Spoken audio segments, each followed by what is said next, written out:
웃으며 도깨비를 만난 사내, 웃음으로 운명을 바꾸다. 가진 것 하나 없어도 웃음을 잃지 않던 사내. 칠흑 같은 밤 길을 잃고 만난 것이 하필이면 도깨비였습니다. 내 놈의 간을 빼먹으러 왔다. 서슬 퍼런 도깨비의 협박에 사내는 울거나 비는 대신 박장대소를 터뜨립니다. 패관잡기에 실린 이 기묘한 만남이 사내의 운명을 어떻게 바꾸었을까요? 예로부터 이 땅에는 눈에 보이지 않는 수많은 존재가 인간과 더불어 살아간다 하였습니다. 그 중에서도 낡은 빗자루나 부직갱이 혹은 오래된 집신에 깃들어 사람에게 짓궂은 장난을 치거나 생각지도 못한 복을 주기도 한다는 도깨비 이야기는 우리네 서민들의 고단한 삶과 가장 가까이에 있었지요. 이야기는 조선 중기 경상도 땅 어느 산골 마을에 살던 박서방이라는 사내로부터 시작됩니다. 박서방이라 하면 마을 사람들은 누구나 혀를 끌끌 차면서도 이내 피식하고 씁쓸한 웃음을 짓곤 했습니다. 그는 마을에서 둘째가라면 서러울 정도로 지독히도 가난했습니다. 3대가 한 방에 살던 낡은 초가집은 비가 오면 방 안에서도 삿갓을 써야 할 정도로 지붕에 구멍이 숭숭 뚫려 있었고 가을 추수가 끝나도 쌀독에 쌀알 구경하기가 힘들 정도였습니다. 그 흔한 닭 한 마리 키우지 못해 이웃집에서 새벽닭 우는 소리가 들리면 굶주린 배를 움켜쥐고 아이고, 저놈 참 목청 한번 좋네. 하며 입맛만 다실 뿐이었지요. 그런데 참으로 기이한 것은 이토록 공공하고 절망적인 삶 속에서도 박서방의 얼굴에서는 웃음이 떠나질 않았다는 것입니다. 그는 밭에서 김을 매다가도 돌부리에 걸려 넘어져도 허허, 이놈의 돌멩이가 나랑 씨름 한번 하자는 게로구나. 하며 웃었고 굶주린 배를 움켜쥐고 잠자리에 들면서도 허허, 오늘 밤은 배가 가벼워 잠이 잘 오겠구먼. 하며 웃었습니다. 당신은 뭐가 그리 좋아서 실실 웃기만 하시오. 당장 내일 모레 늙으신 어머님 생신인데 쌀 한 톨 없는 거 안 보이시오. 하고 아내가 눈물 지으며 바가지를 긁으면 그는 쑥스럽다는 듯 머리를 극적이며 허허, 그래도 어쩌겠소 마누라. 인상 쓴다고 쌀이 나오나 금이 나오나. 우리가 울상 짓고 있으면 복도 에이 저 집은 재수 없어. 하고 피해가지 않겠소. 이렇게 웃다 보면 언젠가 복도 저 집은 참 재미있는 집이네. 하고 웃으면서 찾아오지 않겠소. 하고 대꾸할 뿐이었습니다. 사람들은 그런 글을 보고 굶더니 실성했다고 손가락질하기도 했고 부처님 가운데 토막이라며 혀를 내두르기도 했습니다. 하지만 박서방의 그 웃음은 실성한 것도 도 같은 것도 아니었습니다. 그저 피할 수 없는 절망적인 삶을 버텨내는 그만의 방식이요. 가난에 찌들어 꺾이지 않으려는 그가 가진 마지막 자존심이었습니다. 그날도 그랬습니다. 늦가을 쌀은 이미 바닥난 지 오래고 당장 며칠 뒤에 있을 늙은 노모의 생일상을 차릴 길이 막막했습니다. 박서방은 이른 새벽부터 지게를 지고 산에 올라 마른 나무를 한가득 해가지고 닷새 만에 열리는 장터로 나갔습니다.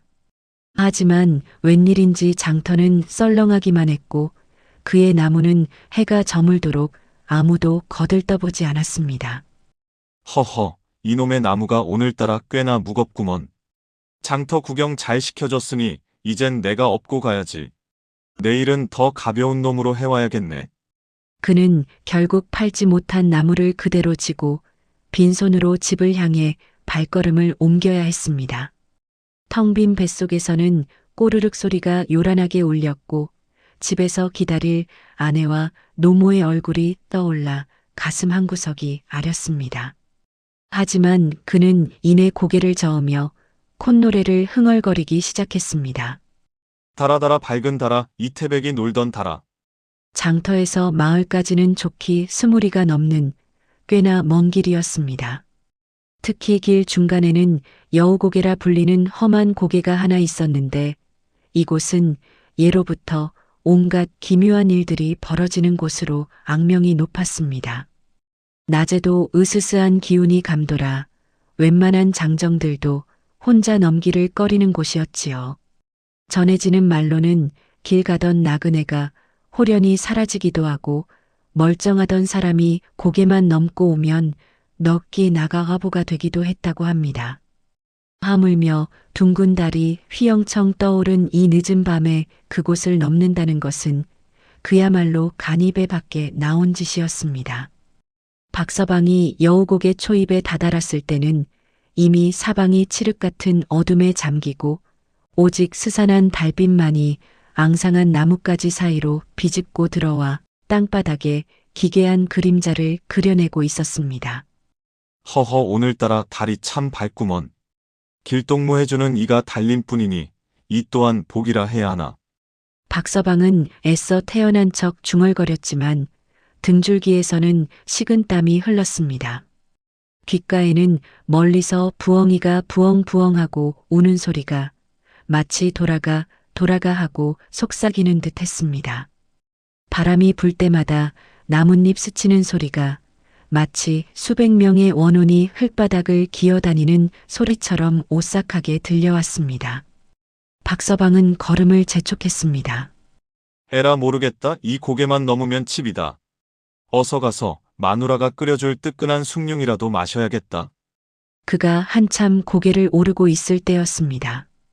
분명 10년 넘게 나무하러 다니며 눈 감고도 다닌 익숙한 길인데 어찌된 일인지 풍경이 낯설게만 느껴졌습니다. 길가에 을에 있어야 할 큰 바위가 보이지 않았고 분명 왼쪽으로 굽어야 할 길이 느닷없이 오른쪽으로 뻗어 있었습니다. 이것 참 내가 술을 마신 것도 아닌데 길을 잘못 들었나? 그는 멈춰서서 주변을 둘러보았습니다. 하지만 사방은 온통 비슷한 모양의 소나무뿐 도무지 방향을 가늠할 수가 없었습니다. 그는 다시 걷기 시작했습니다. 하지만 한참을 걸어도 그는 계속 같은 자리를 맴돌고 있었습니다. 아이고, 이게 그 말로만 듣던 도깨비 장난인가. 박서방의 등골이 오싹해졌습니다. 그는 어릴 적 할머니에게서 들었던 이야기를 떠올렸습니다. 이 여우고개에는 버려진 낡은 집신에 깃든 도깨비가 사는데 그 도깨비가 심술이 나면 이렇게 길을 잃게 만들다가 사람의 혼을 쏙 빼놓는다고 했습니다. 박서방은 덜컥 겁이 났습니다. 허허, 도깨비님 혹시 계시면 제발 소인 집에 늙은 노모와 처자식이 굶주리고 있습니다. 가진 것이라곤 이 지게 위에 나무뿐인데 이것도 오늘 팔지 못했소이다. 가난한 놈 놀려봐야 도깨비님 명성에 흠집만 날 뿐입니다. 그러니 제발 길 좀 열어주시오. 그가 애처롭게 빌고 있던 바로 그 순간이었습니다. 저 멀리 어둠 속에서 푸르스름한 불빛 2개가 일렁이기 시작했습니다. 그 불빛은 마치 살아서 춤을 추듯 박서방의 주위를 맴돌았습니다. 도깨비불이었습니다. 아이고 맙소사. 박서방은 공포에 질려 그 자리에 주저앉았습니다. 그리고 바로 그때 그의 앞길을 무언가 거대한 것이 가로막았습니다. 달빛을 등지고 서 있어 형체는 분명치 않았으나 적어도 사람의 키를 훌쩍 넘는 거구였고 온몸에서 젖은 흙냄새와 짐승의 털냄새 그리고 곰팡내가 진동했습니다. 박서방은 감히 고개를 들 수 없었습니다. 온몸이 사시나무 떨듯 떨렸고 이가 딱딱 부딪혀 딱딱 소리가 났습니다. 아이고 살려주십시오. 소인은 그저. 그는 본능적으로 엎드려 빌기 시작했습니다. 하지만 그의 앞에 선 존재는 그저 묵묵히 그를 내려다볼 뿐이었습니다. 후우하고 짐승이 숨을 내쉬는 듯한 소리만 들려올 뿐이었습니다. 정적이 흘렀습니다. 스산한 바람소리, 나뭇가지가 긁히는 소리, 그리고 박서방의 거친 숨소리만이 고갯마루를 채웠습니다. 얼마나 시간이 흘렀을까 박서방은 이대로 얼어 죽거나 심장이 터져 죽을 것만 같았습니다. 그는 용기를 내어 실눈을 뜨고 앞을 바라보았습니다. 달빛이 마침 구름을 벗어나자 그 존재의 모습이 어렴풋이 드러났습니다. 그것은 사람이 아니었습니다. 키는 장정 둘을 합친 것보다 컸고 온몸은 헝클어진 털로 뒤덮여 있었습니다.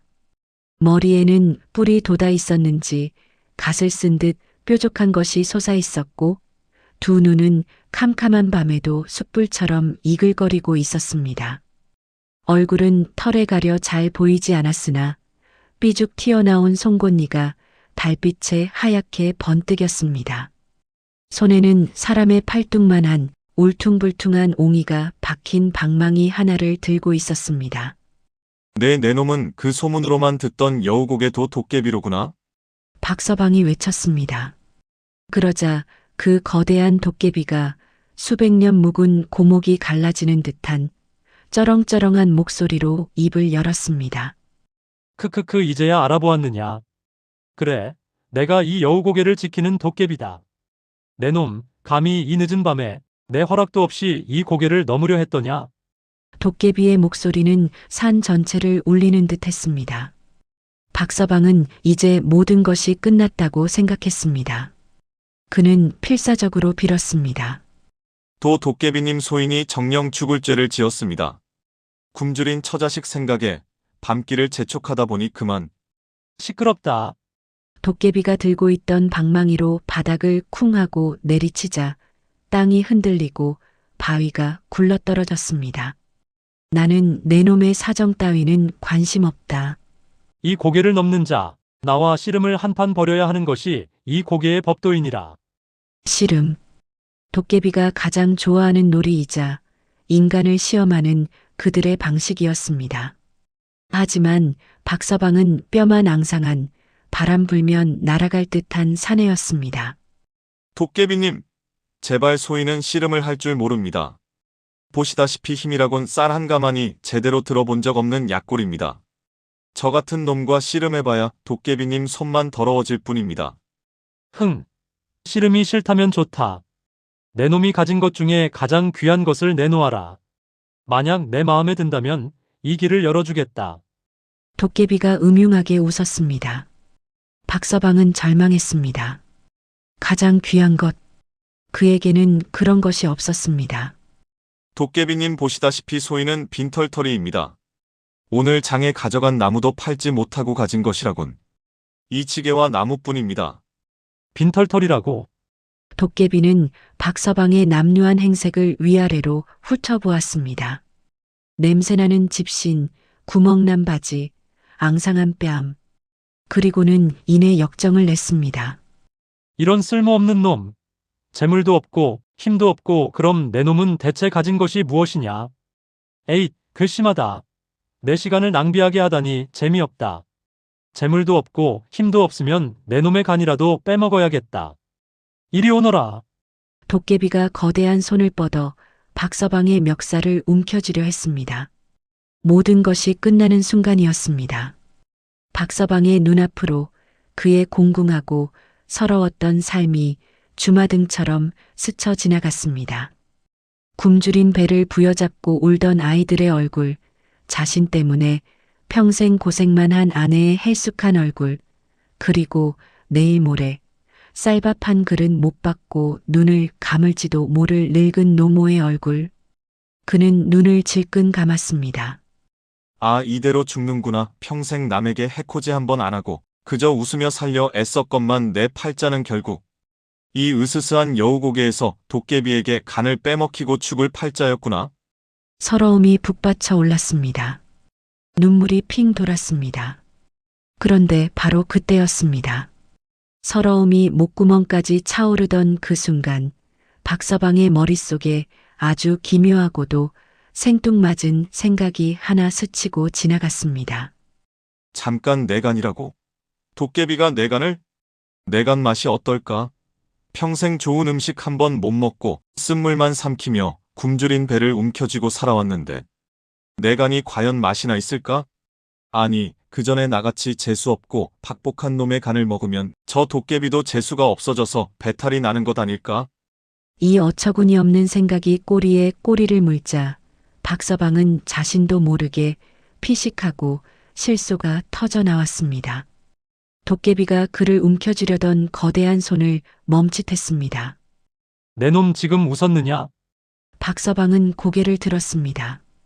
자신을 죽이려 하는 도깨비의 험상궂은 얼굴과 자신의 이 기가 막힌 처지가 너무나도 어처구니 없게 어우러져 그는 더 이상 참을 수가 없었습니다.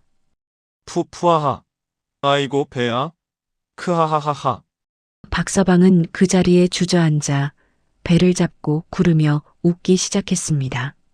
공포도 있고 서러움도 있고 그저 웃었습니다.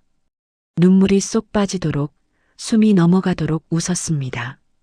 도깨비는 난생 처음 보는 광경에 당황하여 뒷걸음질 쳤습니다. 네네 이놈. 미쳤느냐? 내가 지금 내 놈의 간을 빼먹겠다는데 웃음이 나와. 정녕 실성을 했구나. 수천 년간 수많은 인간을 만나봤지만 이런 반응은 처음이었습니다. 인간들은 보통 울고불고 빌거나 오줌을 지리며 기절하거나 혹은 필사적으로 도망치는 것이 정상이었습니다. 아이고 도깨비님 미안합니다. 푸하하. 그게 아니라. 박서방은 겨우 웃음을 참고 웃다가 나온 눈물을 닦으며 말했습니다.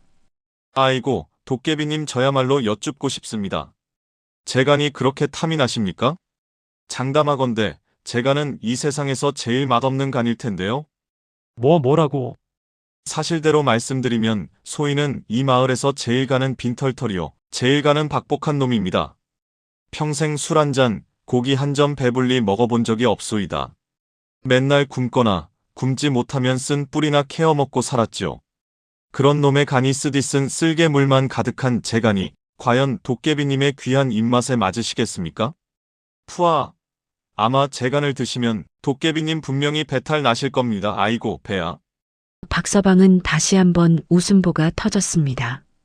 도깨비는 완전히 혼란에 빠졌습니다. 그의 커다란 숯불 같은 눈이 당혹감으로 이리저리 흔들렸습니다.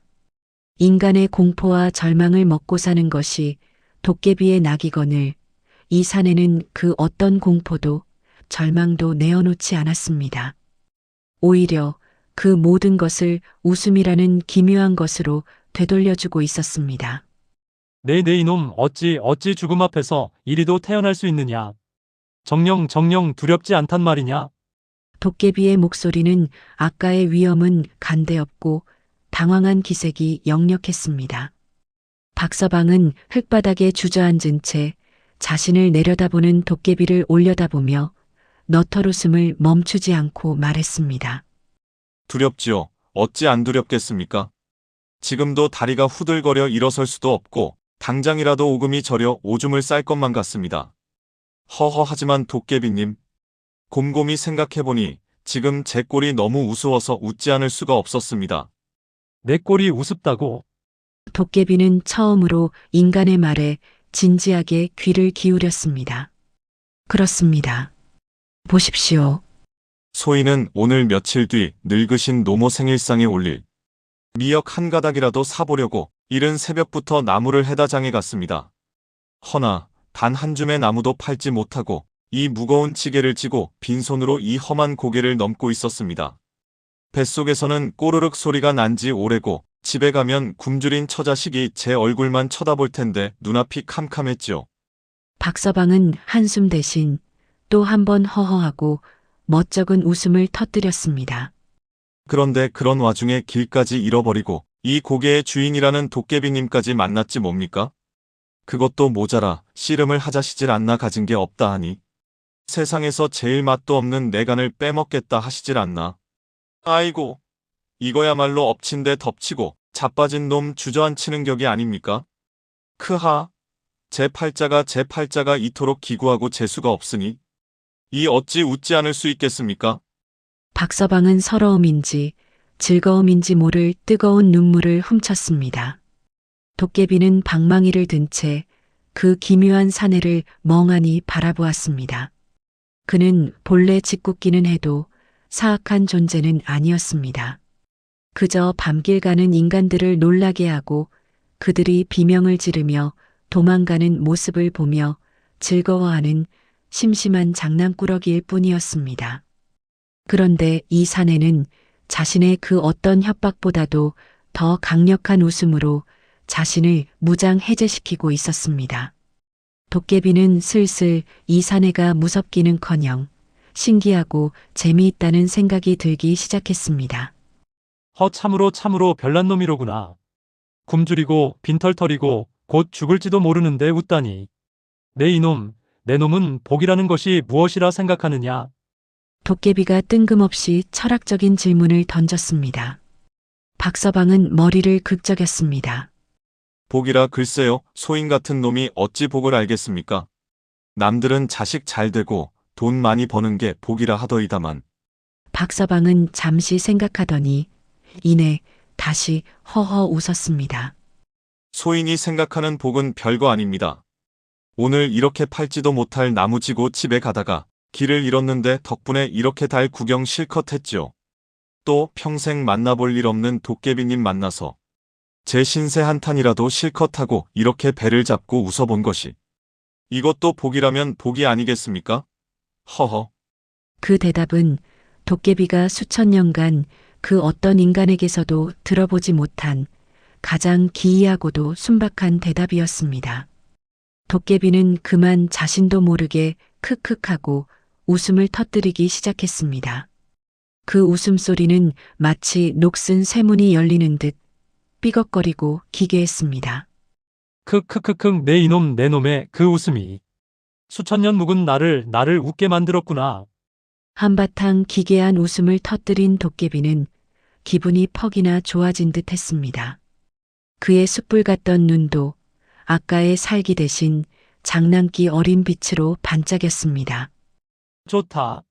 내 놈 박서방이라고 했더냐. 마음에 들었다. 아주 마음에 들었어. 평생 울상만 짓고 남탓만 하며 복을 달라고 비는 놈들은 수없이 보았으나 내 놈처럼 제 팔자를 안주 삼아 웃어젖히는 놈은 내가 처음이다. 그래, 내 놈의 말대로 내가는 아주 맛이 없을 것 같구나. 크크크. 도깨비는 들고 있던 울퉁불퉁한 방망이를 이리저리 돌려보더니 무언가를 결심한 듯 했습니다. 씨름도 싫다. 재물도 없다. 간도 맛없어 보인다. 에잇, 이 고개를 넘으려면 무언가 대가를 치러야 하는 법. 허나 오늘은 내 기분이 좋으니 거꾸로 내가 내 놈에게 선물을 하나 주어야겠다. 예? 선물을 주신다고요? 박서방은 자신의 귀를 의심했습니다.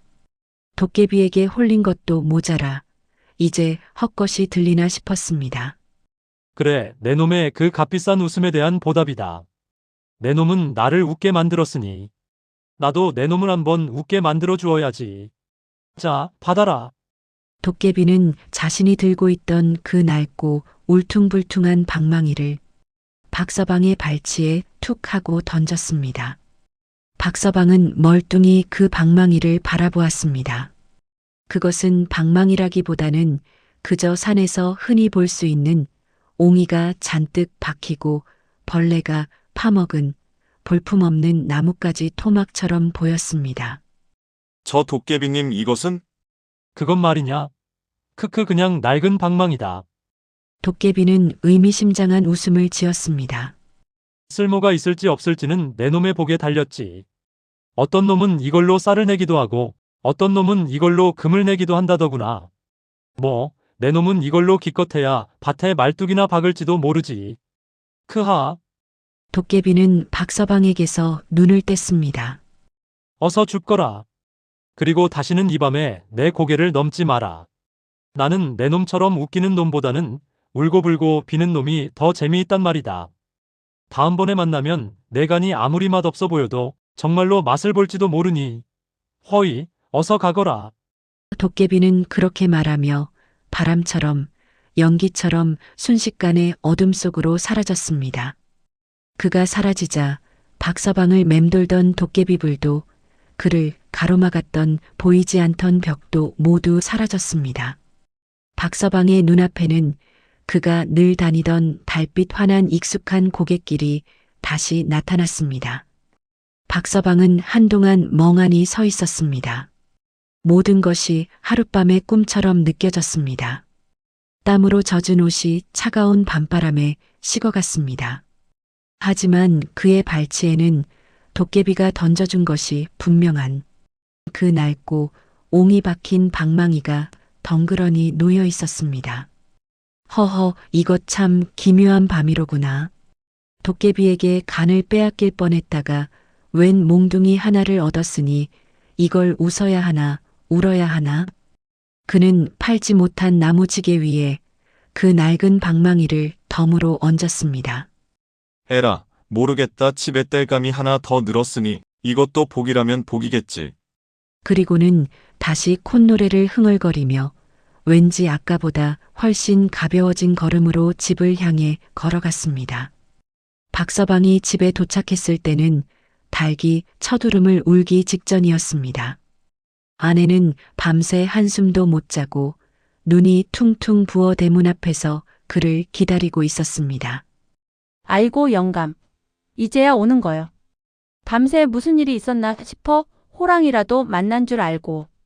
아내는 박서방의 무사한 모습에 안도했지만 이내 그의 지게에 웬 쓸모없어 보이는 낡은 방망이가 하나 얹혀 있는 것을 보고는 그만 우라가 터졌습니다. 아니 나무는 그대로 지고 이 쓸모없는 몽둥이는 또 뭐여.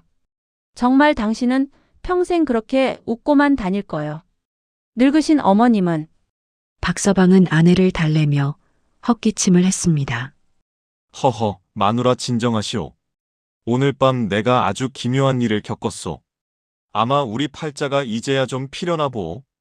그는 아내를 방 안에 앉히고 밤새 겪었던 도깨비 이야기를 간이 빼먹힐 뻔했던 아찔한 순간과 그 와중에 터져나온 웃음, 그리고 도깨비가 선물이라며 던져준 방망이 이야기까지 모든 것을 낱낱이 들려주었습니다. 당신이 굶더니 드디어 실성을 했구려. 헛것을 봤어. 하며 처음에는 믿지 않았지만 박서방의 진지한 눈빛과 그가 내민 옹이 박힌 방망이를 보고는 이내 침을 꿀꺽 삼켰습니다. 박서방은 그 낡은 방망이를 들었습니다. 글쎄 이게 정말 복을 주는 물건일까? 도깨비가 나 같은 놈을 놀린 게 아닐까? 그는 반신반의하며 텅 비어 바닥만 남은 쌀독을 향해 방망이를 들고 중얼거렸습니다. 도깨비님이 주신 방망이라 믿져야 본전이니? 쌀쌀이나 한 대빵 나왔으면 좋겠구먼. 쌀 나와라, 뚝딱. 그리고는 방망이로 쌀독 바닥을 딱 하고 내리쳤습니다. 아무 일도 일어나지 않았습니다. 아내의 얼굴이 실망으로 일그러졌습니다. 그것 보시오. 도깨비가 당신을. 박서방은 머리를 극적였습니다. 허허, 이상하다. 내가 너무 조용히 말했나? 그는 도깨비를 만났을 때처럼 크게 웃음을 터뜨렸습니다. 푸아, 에라, 모르겠다. 그리고는 다시 한번 이번에는 신명나게 방망이로 쌀독을 땅 하고 내리쳤습니다. 쌀 나와라, 뚝딱. 그러자 믿을 수 없는 일이 벌어졌습니다. 텅 비어있던 쌀독 안으로 하얀 쌀알이 쌓아 소리를 내며 쏟아져 내리기 시작했습니다. 아니. 박서방과 아내는 눈이 휘둥그레졌습니다. 쌀은 순식간에 독을 가득 채우고도 넘쳐 흘러 방바닥을 하얗게 덮었습니다. 여보. 금은 보아. 돈이라고 해보시오. 아내가 다급하게 외쳤습니다. 박서방은 떨리는 손으로 방망이를 다시 들고 이번에는 엽전을 떠올리며 외쳤습니다. 그럼 돈 나와라, 뚝딱. 방망이로 바닥을 내리치자 이번에는 번쩍번쩍 빛나는 엽전이 방바닥에 와르르 쏟아졌습니다. 아이고. 세상에. 이게 꿈이냐 생시냐. 박서방과 아내는 서로를 부둥켜 안고 기쁨의 눈물을 흘렸습니다.